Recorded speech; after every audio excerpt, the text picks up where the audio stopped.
Boa noite, amigos. Hoje é 9 de dezembro, quarta-feira, 19h30.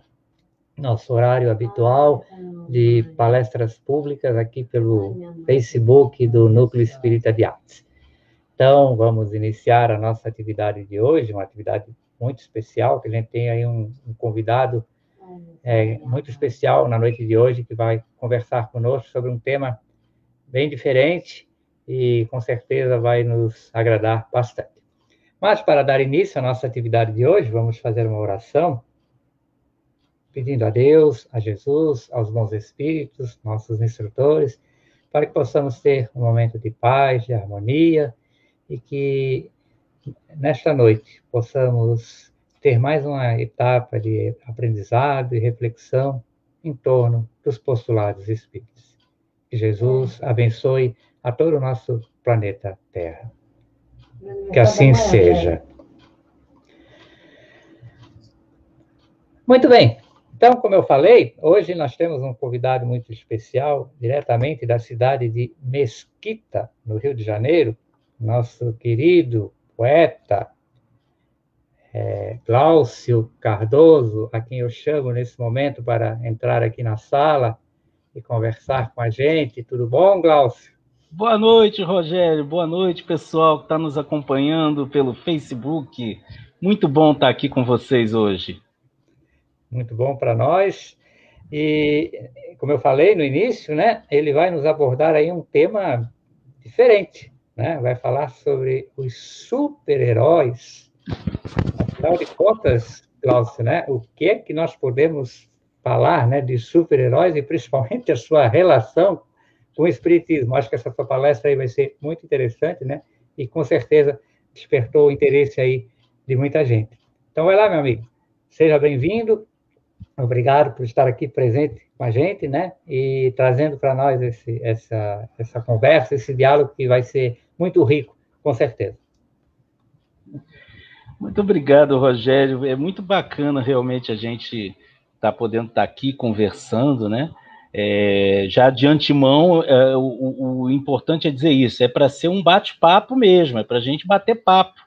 Então, o pessoal que está nos assistindo, querendo fazer as suas colocações, querendo fazer as suas perguntas, vai colocando aí nos comentários que a gente consegue acessar daqui, podendo responder e ir abrindo o diálogo.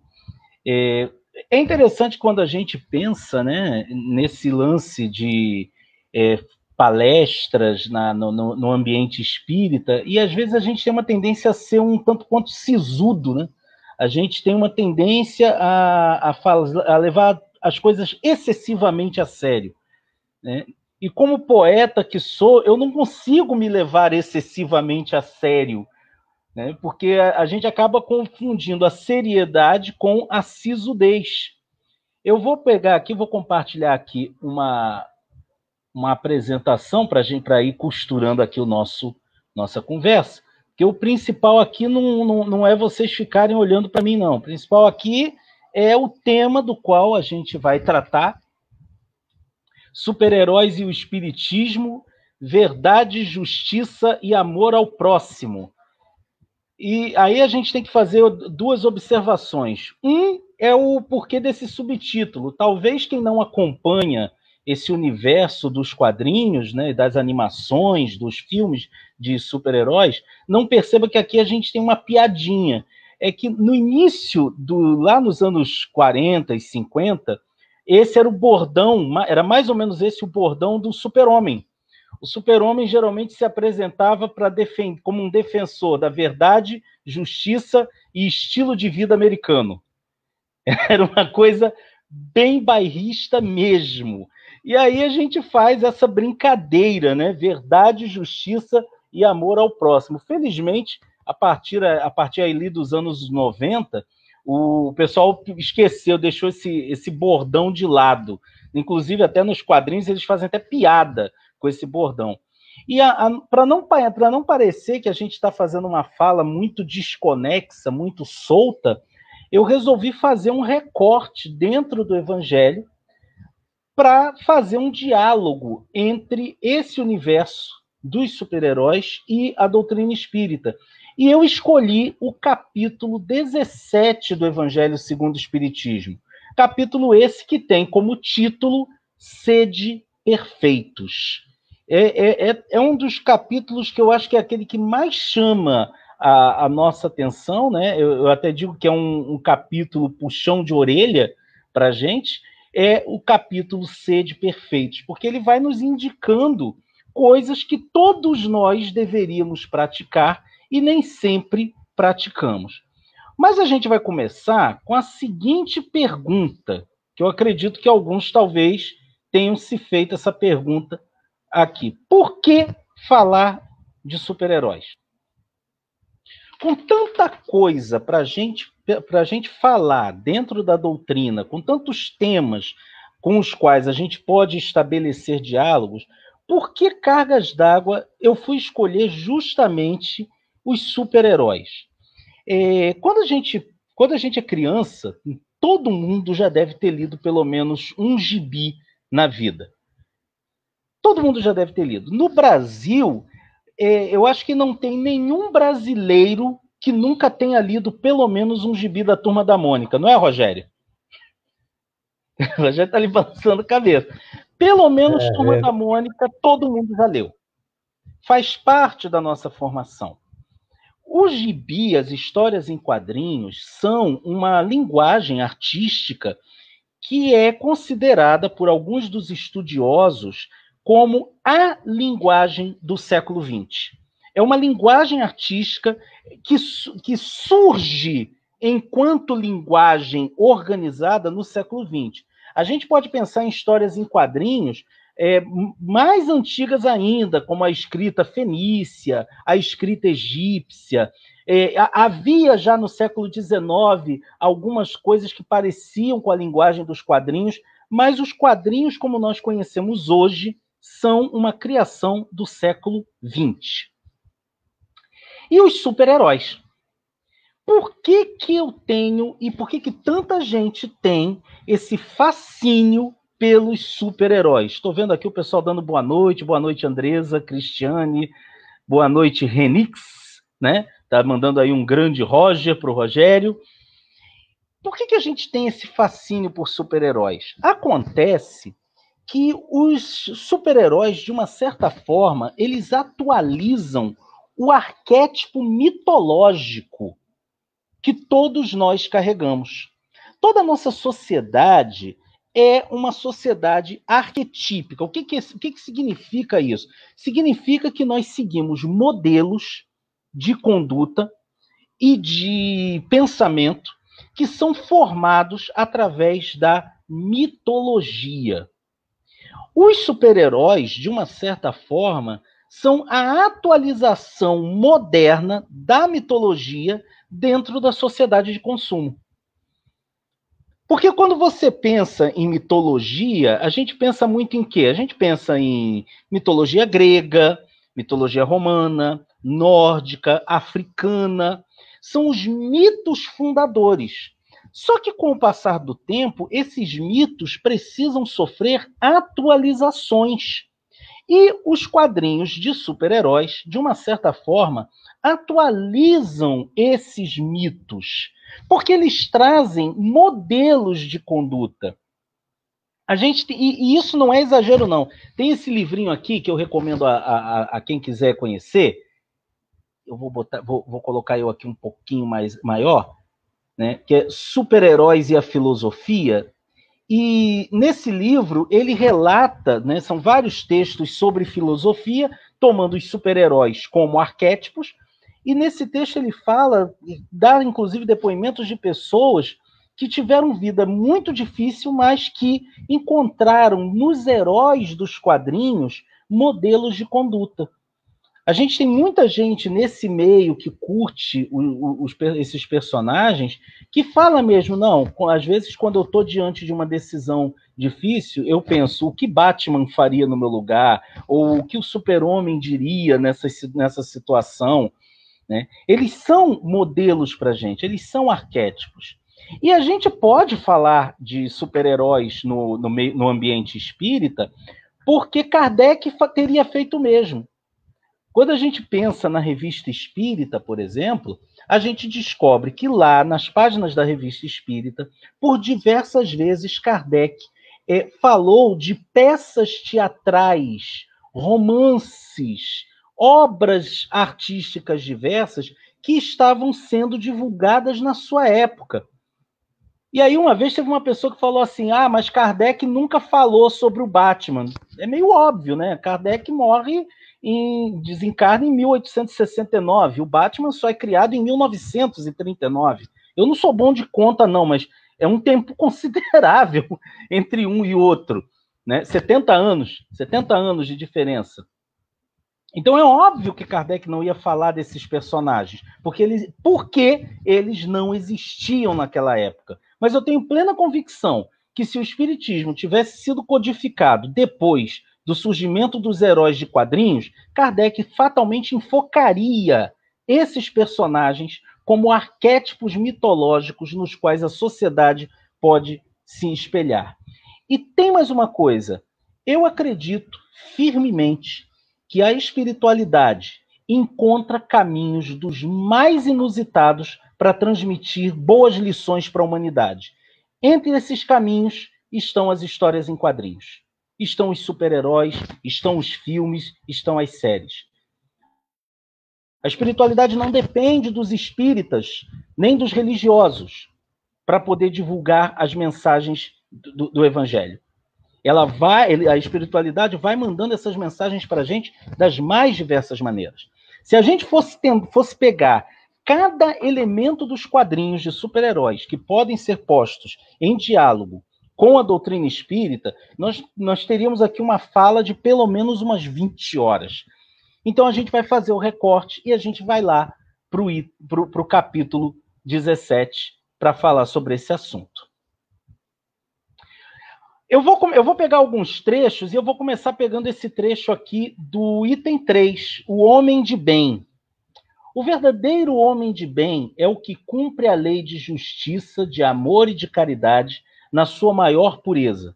Se ele interroga a consciência sobre seus próprios atos, a si mesmo perguntará se violou essa lei, se não praticou o mal, se fez todo o bem que podia, se desprezou voluntariamente alguma ocasião de ser útil, se ninguém tem qualquer queixa dele, enfim, se fez a outrem tudo o que desejara lhe fizessem. Eu adoro esse item do homem de bem, porque ele é tão claro, é quase uma cartilha para a gente viver bem. A gente não segue de lesado, de teimoso que a gente é. E aí a gente pensa, né, nessa noção do homem de bem como alguém que tem atitudes que muitas vezes são contrárias até mesmo ao que ele gostaria de fazer. E como é que a gente pode pensar em personagens de quadrinhos que exemplificam isso? Eu vou começar com um, talvez seja o mais conhecido de todos. Tá aí o Batman. Gente, é engraçado pensar, né, que o Batman é aquele personagem que acho que todo mundo conhece, sabe? Não tem ninguém no mundo de hoje, a não ser que o sujeito viva numa caverna, né, não tem ninguém que não conheça a história do Batman. É, sem sombras de dúvida, o mais popular, o mais famoso personagem daquilo que se convencionou chamar de cultura pop. E aí a gente pensa assim, mas por que o pessoal gosta do Batman? A história dele todo mundo já conhece. Né? O menino Bruce Wayne, que estava andando com os pais, aparece um bandido, esse bandido assalta os pais, mata eles na frente do garoto, e aí ele perde o mundo dele. E com o passar dos anos, o Bruce Wayne foi treinando até se tornar essa figura temida pelos bandidos de Gotham. E muita gente pensa assim, às vezes a gente vai falar do Batman, a gente escuta coisas do tipo, poxa, mas o Batman com tanto dinheiro, ele não podia fazer terapia? Né? O Bruce Wayne não podia fazer terapia e se resolver? Mas aí a gente não tinha história. E outra, no mundo real, onde as coisas poderiam funcionar assim, nem sempre a gente tem. O que a gente mais vê são pessoas que usam a sua dor, os seus traumas, como desculpa para ofender o mundo, para ser contra o mundo, para ter atitudes que são contrárias à lei de justiça, amor e caridade. É o que a gente mais vê. Então deixa o cara se vestir de morcego e combater o crime do jeito dele. Porque as pessoas pensam que o Batman é uma figura louca. Eu até acredito que seja.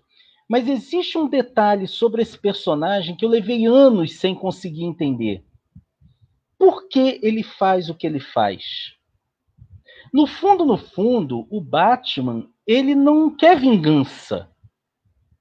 Ele quer justiça. Mas ele quer justiça porque ele não deseja que ninguém passe pelo que ele passou. Ele sabe que a batalha a qual ele se dedica é uma batalha completamente perdida. No entanto, ele continua nessa batalha. Ele não tem como salvar a todos, mas ele se preocupa em salvar aos poucos que ele consegue. Todos os dias nós temos a sensação de que estamos enfrentando uma batalha perdida. Todo dia a gente passa por isso. Todo dia a gente acha que levantar, pegar o ônibus cheio, usar máscara, evitar aglomeração num mundo em que tantos estão simplesmente deixando para lá as medidas de segurança pública, de segurança na saúde pública, a gente começa a achar que é uma batalha perdida. Mas o Batman, mesmo sabendo disso, ele continua. Porque ele é alguém que se preocupa, que se importa com o outro. Nesse sentido, a gente pensa num aspecto do homem de bem.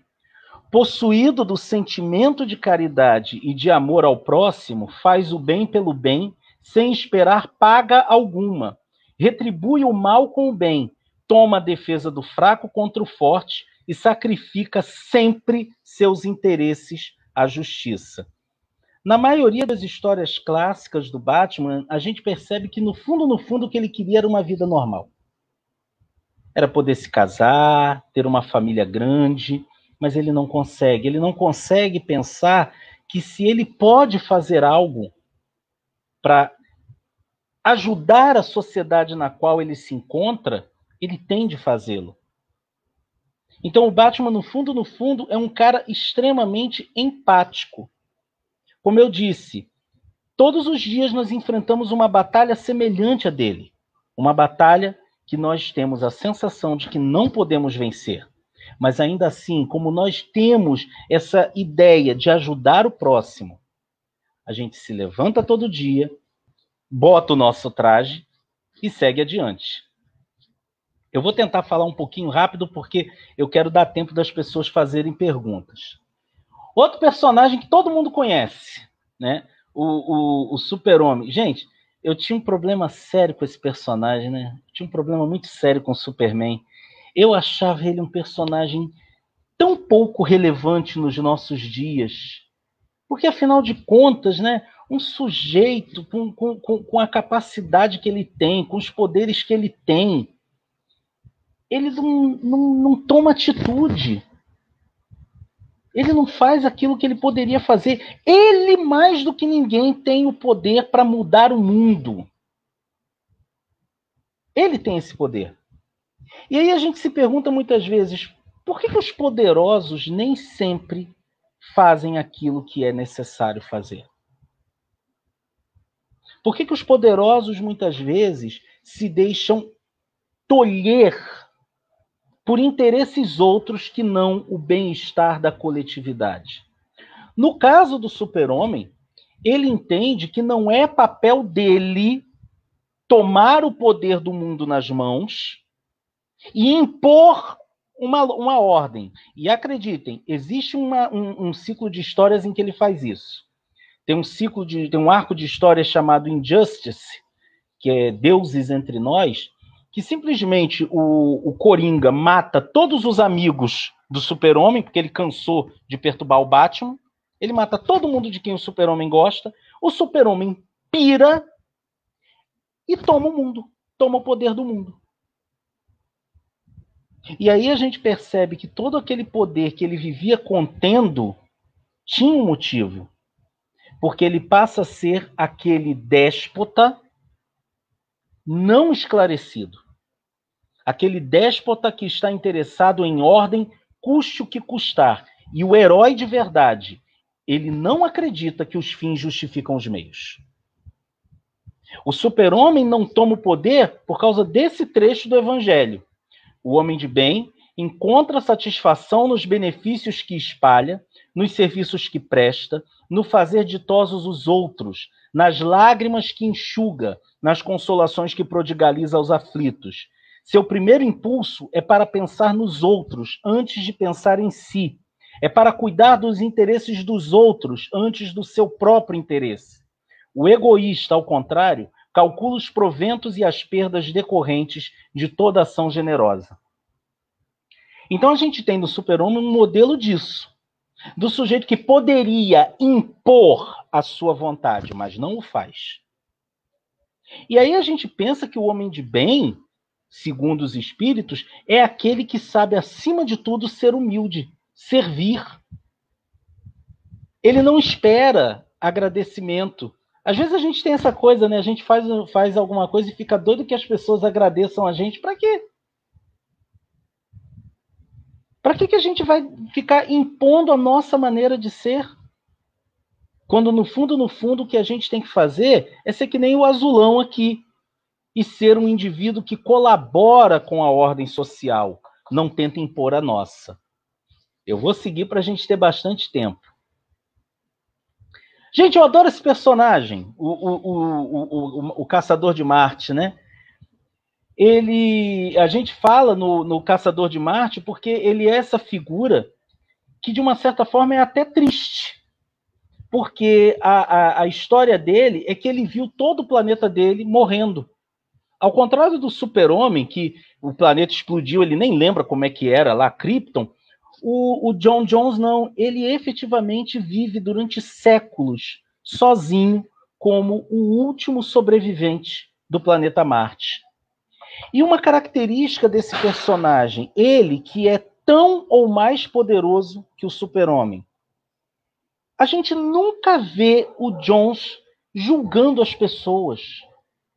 Várias vezes a gente vê pessoas errando com ele, falhando com ele, e ele nunca faz aquele negócio. Eu não te disse. Ele não faz isso.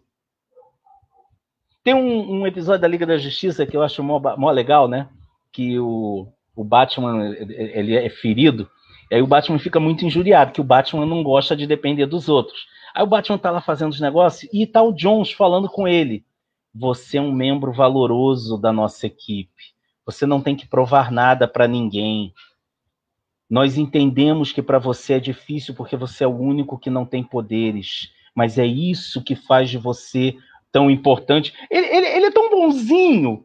Por quê? Porque ele é indulgente para as fraquezas alheias. Porque sabe que também necessita de indulgência e tem sempre presente esta sentença do Cristo. Atire-lhe a primeira pedra aquele que se achar sem pecado.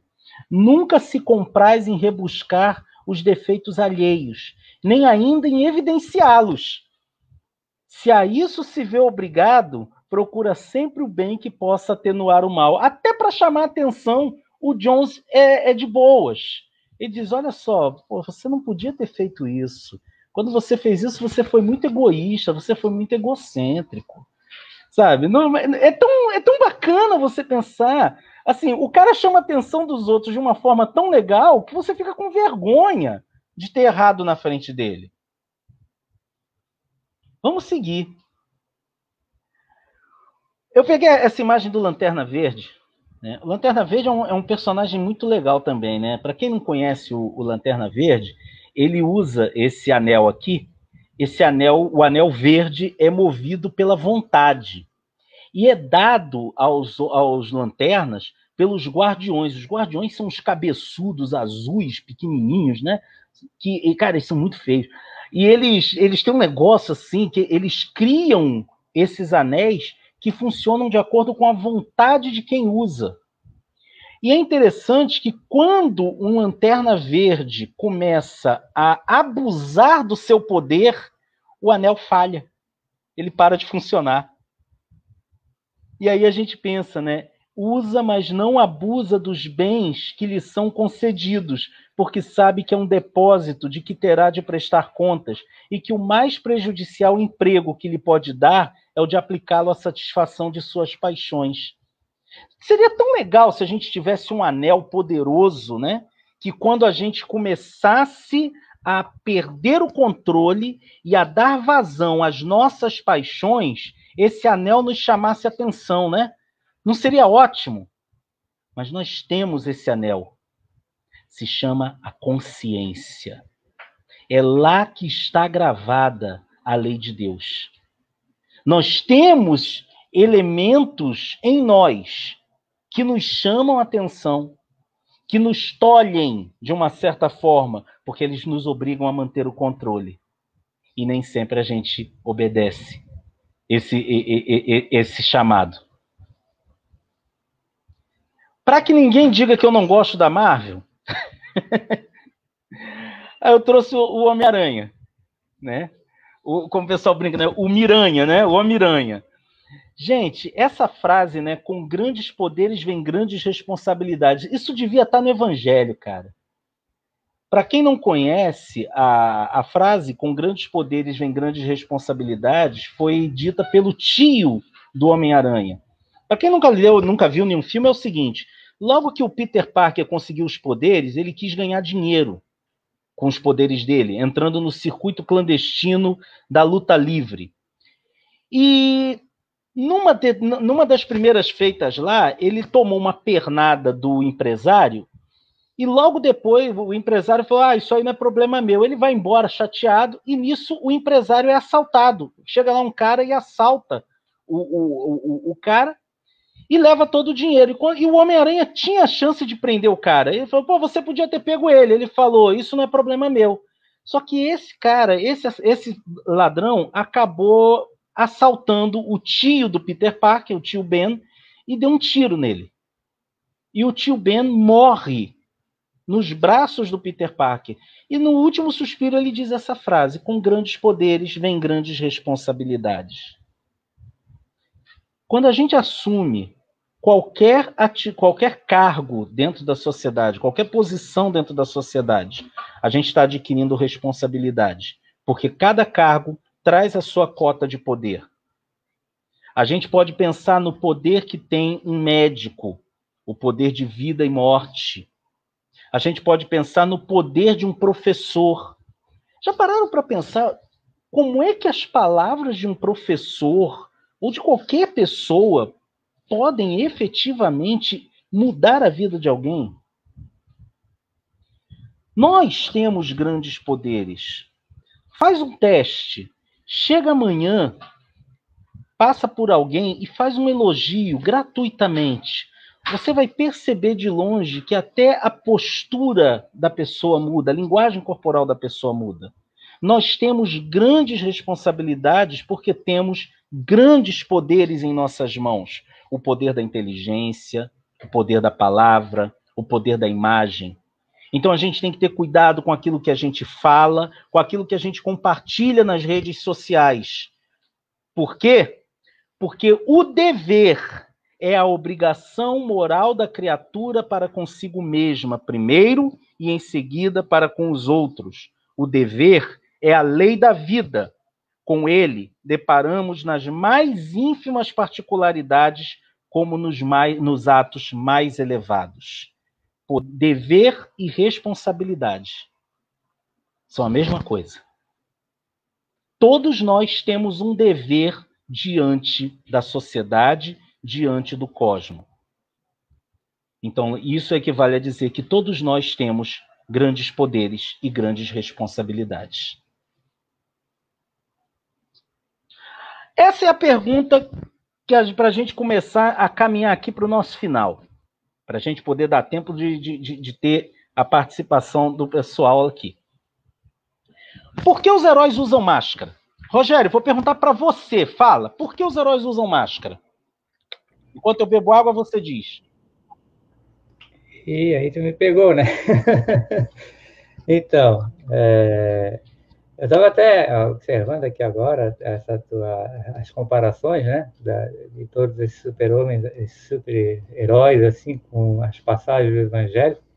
Eu estava até repetindo assim, parece que é uma projeção, né, dos seus criadores, assim. A gente tem o ideal do homem de bem, né? Parece que a gente sabe, né? Por quê? Porque o homem de bem ele é o homem natural, né? Acho que é da natureza, né? Deus, quando nos cria na perfeição suprema, né? Nós é que ainda carregamos as nossas imperfeições, então a gente sempre projeta, né? O ideal, né? A gente sempre almeja, talvez, ser aquele homem de bem, embora a gente reconheça que a gente ainda não é. Não sei se aí seria um disfarce, né? Porque a gente usa muitas máscaras, né? A gente não, nem sempre a gente revela aquilo que é, né? A gente ainda se esconde dentro das nosso jeito de ser, enfim, a gente não é verdadeiramente aquilo que esse verdadeiro homem de bem, né? A gente ainda cria essas Por máscaras. aí. Não sei, É, só é uma ideia interessante. uma A gente analogia pode que eu dizer fiz que, aqui. assim, de uma forma bem simples, os heróis usam máscara para esconder a sua identidade. Isso é uma forma simples de pensar o assunto, né?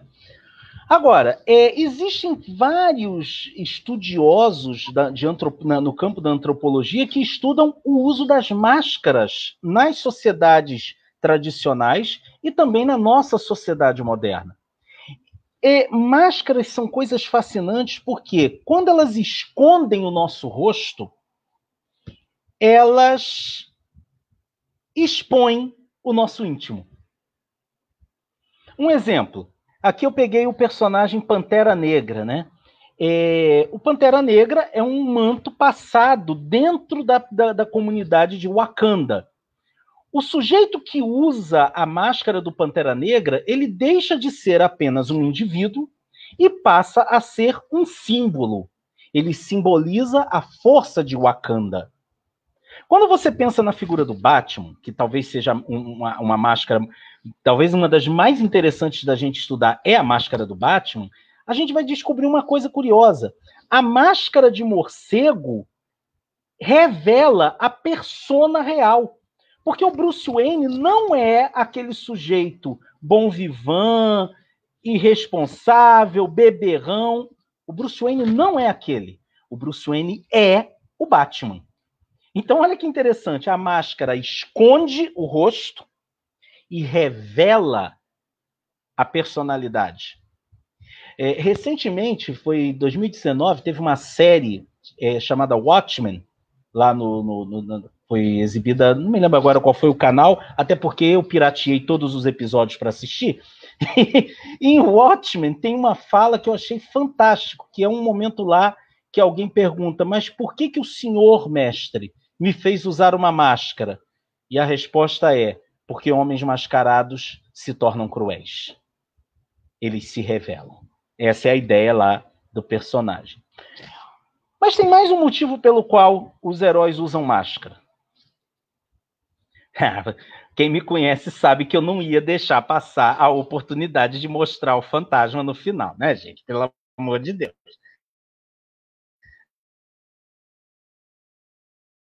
Né? O pessoal sabe que o fantasma é o meu personagem predileto. Quadrinhos a usar máscara foi esse personagem. Essa imagem aqui eu escolhi porque foi uma imagem que causou muita polêmica na Suécia, onde ela foi publicada dentro de uma revista. Se vocês notarem bem, nós temos o fantasma, que sempre foi considerado um símbolo de virilidade e masculinidade, segurando a bandeira do orgulho LGBT. Isso porque na aventura tem um grupo de neonazistas que tenta atacar uma parada, um desfile LGBT, e o fantasma vai enfrentá-los. E a primeira coisa que ele vê pelo caminho para usar como arma é a bandeira. E ele faz isso porque ele não olha a quem ele está ajudando. Ele apenas diz que o que é certo é certo. E ele se esconde. Quem não conhece a mitologia do personagem, esse sujeito aqui, ele não tem direito nem mesmo a um nome único. porque são quase 500 anos de uma família combatendo o crime, e essa roupa e esse nome vai passando de pai para filho. Todos eles usam essa roupa, todos eles têm o mesmo nome, que é Kit Walker. E isso me levou a pensar na virtude. A virtude, no mais alto grau, é o conjunto de todas as qualidades essenciais que constituem um homem de bem. Ser bom, caritativo, laborioso, sóbrio, modesto, são qualidades do homem virtuoso. Infelizmente, quase sempre as acompanham pequenas enfermidades morais que as desornam e atenuam. E aqui vem o ponto fundamental de por que os heróis usam máscara. Não é virtuoso aquele que faz ostentação da sua virtude, pois que lhe falta a qualidade principal, a modéstia, e tem o vício que mais se lhe opõe, o orgulho. A virtude verdadeiramente digna desse nome não gosta de estadiar-se. Adivinham-na. Ela, porém, se oculta na obscuridade e foge à admiração das massas. Eu peguei um personagem que não tem nem mesmo um nome só para ele. Ele compartilha o nome com todos os seus ancestrais e com toda a sua descendência. E aí eu penso naquelas pessoas que vão no asilo, vão no orfanato, vão fazer distribuição de sopa e tiram uma selfie para botar no Instagram, para botar no Facebook. Que diabo de virtude é essa que precisa de ostentação? Não é virtuoso aquele que faz ostentação da sua virtude. É por isso que os heróis usam máscara. É por isso que um personagem, como por exemplo, e aí eu sei que vai ter gente que vai querer me bater nas redes sociais, é por isso que um personagem como o Homem de Ferro não merece ser chamado de herói. Porque a primeira coisa que ele faz é dizer, eu sou o Homem de Ferro. Porque ele deseja que as pessoas saibam que ele, Tony Stark, é aquele herói que faz aquelas coisas boas, bacanas para todo mundo. E aí, nesse sentido, falta a ele a modéstia. Faltou a modéstia, ele está a um passo de perder o estatuto do herói. Tudo bem que o herói ele sempre encontra um meio de redenção, mas isso aí já seria uma outra palestra. Bom, toda história de super-herói costuma terminar com um continua. E no nosso caso aqui, essa história continua no nosso dia a dia. Todos nós, de uma certa forma, podemos ser heróis. Todos nós podemos atuar em prol do coletivo, em prol do outro. Olhar para o outro. E assim, você não precisa, para você ser herói, você não precisa ter a força do super-homem, ser rápido como Flash, ter o laço da verdade como a Mulher Maravilha. Você não precisa de nada disso. Para ser herói, basta que você siga a lei de Deus que está na nossa consciência. Fazer o certo pelo certo. Fazer o bem pelo bem. Amar por amar. É isso que faz da gente um herói. Quando a gente cumpre as nossas tarefas, quando a gente cumpre os nossos deveres para com os outros, aí a gente está sendo herói. Quando a gente sabe que a gente tem aquele amigo, aquele vizinho, por exemplo, muito difícil, mas ele está velhinho, e nessa pandemia seria perigoso ele sair, vai lá, bate na porta dele. Oi, vizinho, você quer que eu vá fazer compra para você não ter que sair nessa pandemia? Ou então ligar para o teu amigo que você sabe que está lá sofrendo de crise de ansiedade, porque toda vez que a gente liga a televisão é um susto. Liga para ele, vamos falar de futebol. Eu não gosto de futebol, mas tem gente que gosta, não vai falar de futebol com ele. Fala assim, oi, ô cara, vamos mudar esse padrão vibratório. Né? Então, quando a gente pensa, né, que nos super-heróis, como esses arquétipos, esses modelos de conduta, e aí a gente tem que pensar que não é uma coisa só para criança. É para a gente se divertir, mas é para muito mais do que a gente se divertir também. É para a gente poder pensar, para a gente poder estar de olho nas nossas atitudes. Às vezes a gente não tem bons exemplos familiares, acontece, mas a gente pode encontrar nesses arquétipos, nesses modelos de conduta, padrões que a gente pode vir a seguir. E todos os dias a gente botar a nossa máscara, atualmente, né? Literal, colocar a nossa máscara, pensar que nós devemos ser defensores da verdade, da justiça e do amor ao próximo e ir para essa batalha sem fim. Eu passo agora para o Rogério, que é ele que decide o que a gente vai fazer daqui para frente. Que ainda no final ainda vou mostrar um negocinho para vocês. Muito bom, Glaucio. Parabéns, né? Realmente tu és um herói em conseguir fazer essa comparação, né? Essa análise, né? Psicológica dos personagens aí, dos super-heróis, e trazer, né? Essa característica do homem de bem para cada um deles, né? A gente está acompanhando aqui no Face, teve alguns comentários, né? Pessoal participando aí. Falaram aqui quando você perguntou sobre a questão da máscara, né? A importância de evidenciar o alter ego. Todos possuímos um alter ego, foi o Edilson Costa que comentou. Sim. Teve mais pessoas aqui que se manifestaram também. Mas, enfim, muito interessante essa visão, né? E realmente, quando a gente coloca uma máscara, parece que a gente não tem vergonha, né? A gente acaba se expondo àquilo que tem dentro de nós, né? Não sei se quer. E é interessante pensar que o pessoal atualmente faz uma brincadeira, né? De máscara, a gente pode fazer careta para os outros na rua sem ninguém perceber. E a gente também pode sorrir para o outro. O outro não vai ver o teu sorriso, mas você vai estar enviando para ele essa energia. Tem umas perguntas aqui, olha. Posso responder, Rogério? Tem tempo? Pode. Então vamos lá. Pergunta da Vivian. Glaucio, temos na história muitas heroínas femininas, Mulher Maravilha, Capitã Marvel, Supergirl, todas falam do empoderamento feminino. Como o Espiritismo vê isso? Ô, Vivian, se a gente pega lá em Kardec é muito claro ao promover o empoderamento feminino. Quando ele faz uma pergunta na época, né? Mulheres têm alma? Isso porque na época em que ele vivia, as pessoas pensavam esse tipo de coisa. Né? As pessoas pensavam esse tipo de coisa. Né? Então é aquilo.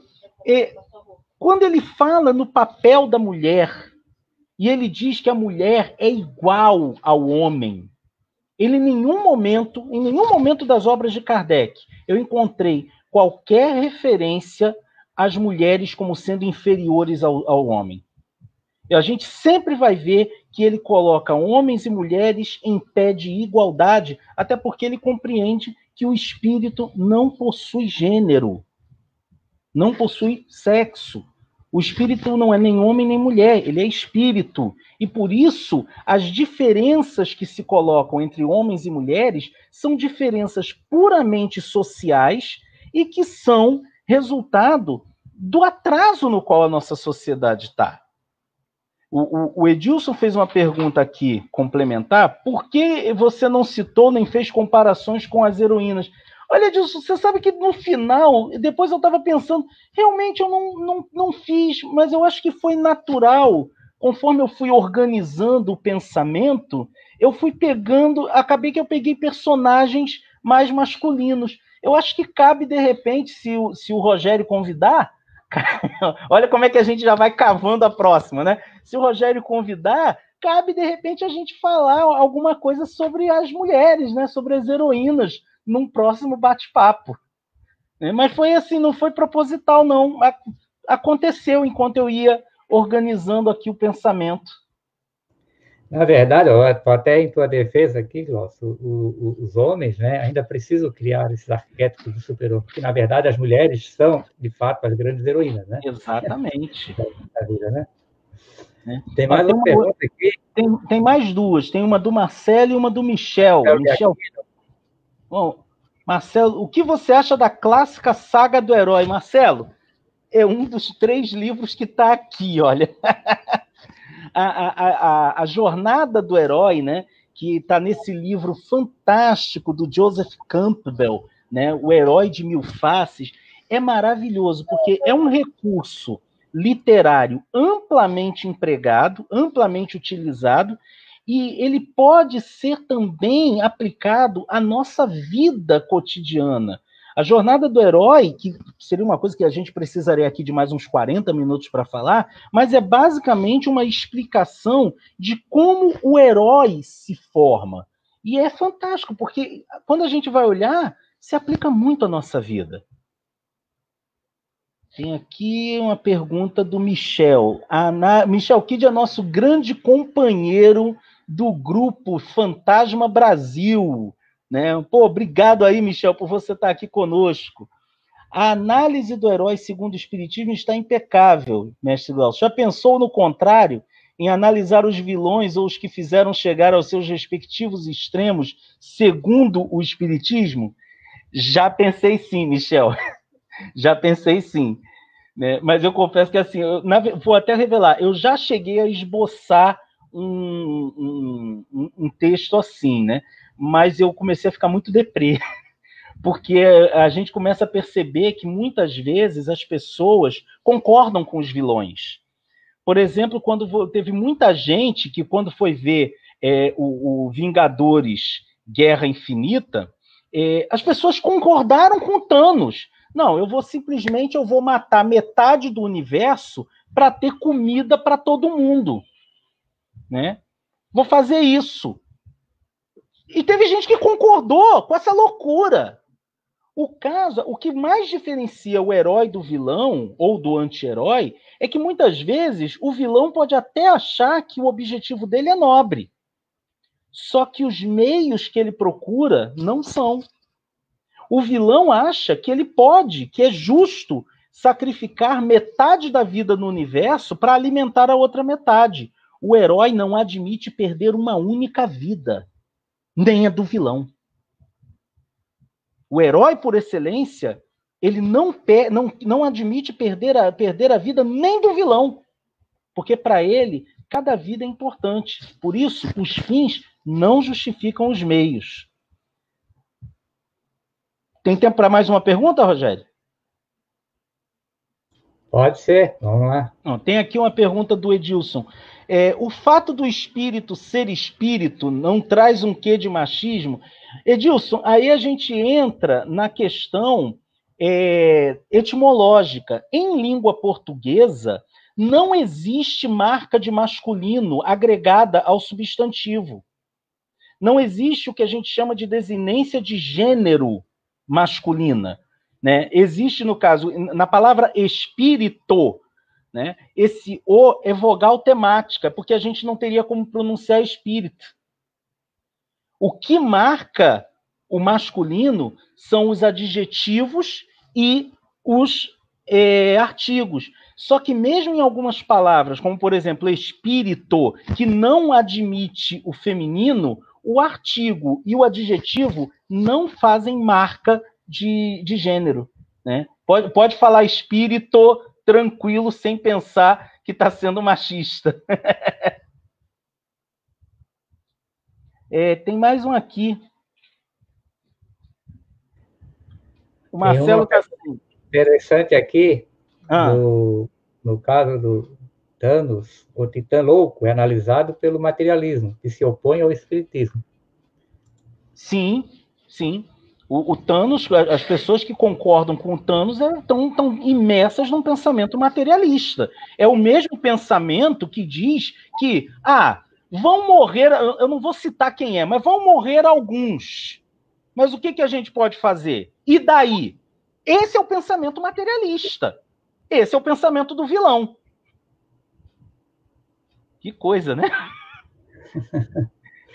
Infelizmente, a gente retrata que, muitas vezes, se a gente fosse comparar, a gente está mais próximo do vilão do que do super-herói, né, o Glaucio? Sim, e é até a pergunta que o Marcelo está fazendo aqui, né? Quando perguntados, normalmente os atores e atrizes dizem gostar mais de interpretar vilões. Estamos de fato mais próximos dos vilões que dos heróis? Aí, do ponto de vista da interpretação, eu acho que é porque o vilão é divertido. Nenhum vilão é simples. O vilão é sempre complexo, sabe? Ele tem um monte de camadas, é bacana, é um desafio para o ator. Os heróis geralmente são trabalhados de uma forma muito mais simples, mas felizmente isso tem mudado. A gente percebe nas narrativas mais modernas que o herói não é 100% bonzinho. Ele tem os momentos dele em que ele fraqueja, ele tem os momentos dele em que ele quer jogar tudo pro alto. Ele tem esses momentos, né? Mas é fato, interpretar vilão é sempre uma delícia. Eu que já interpretei alguns no teatro, é sempre uma delícia, né? Ver as pessoas te xingarem na saída do teatro é uma beleza.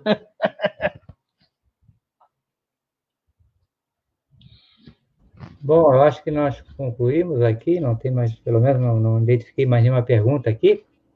Se a gente puder, então, chegando já aos finalmente, né, Glaucio, para quiser fazer as tuas palavras finais aí, e a gente, quem sabe, vai outro dia, né, marca uma nova rodada aí Sim, para continuar esse tema, que eu acho que foi bem interessante, né, e despertou bastante atenção aqui do público com as perguntas. olha, eu agradeço imensamente e eu digo o seguinte, gente, esse uso que a gente tem feito dos quadrinhos para falar de espiritismo, de repente talvez tenha evangelizadores de infância e juventude que estão aqui, é uma ferramenta muito válida, tá? E que tem muita coisa que pode ser tirada daí. Eu gostaria de recomendar a vocês o canal Liga Jovem Espírita. É um pessoal lá do Nordeste, eles fazem um trabalho muito legal analisando personagens da cultura pop, Harry Potter, Star Wars, Star Trek e os super-heróis de um modo geral, pela ótica do espiritismo. E eu adoro o trabalho deles, eu sou fã do trabalho deles, né? E recomendo a vocês que conheçam esse trabalho. Para fechar, eu vou afastar aqui um pouquinho para poder pegar o violão, para ele caber aqui.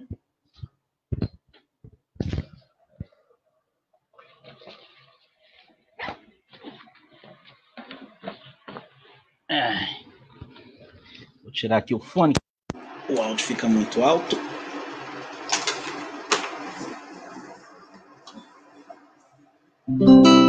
Rogério, você ouve bem? Sim, ouvindo bem. Eu gostaria assim de fechar o nosso bate-papo com uma canção chamada Herói. É uma canção, curiosamente, ela não é nenhuma canção espírita, né? Mas eu achei ela tão interessante porque ela fala justamente sobre esse processo no qual nós estamos inseridos de cumprir a nossa missão na Terra. E pensando que quando a gente acaba de cumprir a nossa missão na Terra, a gente encontra a paz de espírito e, por extensão, a felicidade. A música chama, como eu disse, Herói, e ela é de autoria do Oswaldo Montenegro. E eu gostaria de terminar dedicando essa música a todo mundo que está aí acompanhando a gente nessa noite, né?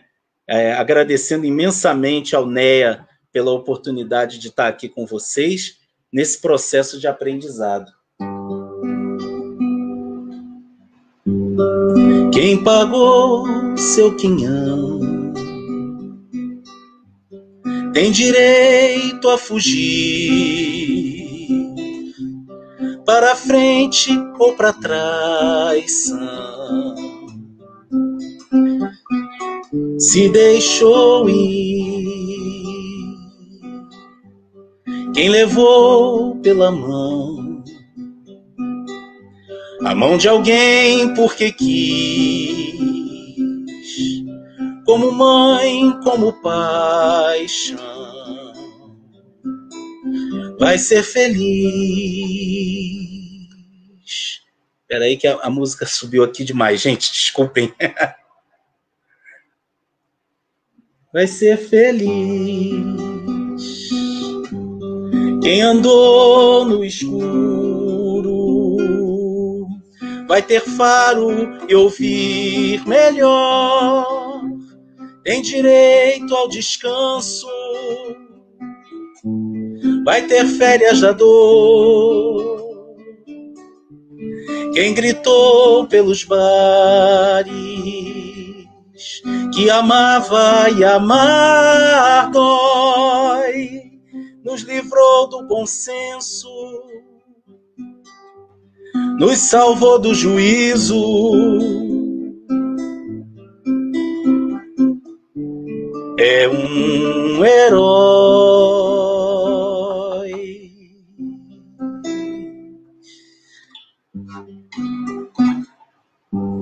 Todo encontro é cordão, nos ligando ao que vai. Todo encontro é vagão de um trem que sai. Quem cantou pelos bares que amava e amar dói, nos livrou do bom senso, nos salvou do juízo. É um herói. Quem gritou pelos bares que amava e amar dói, já passou do limite, vai ter férias da dor. É um herói.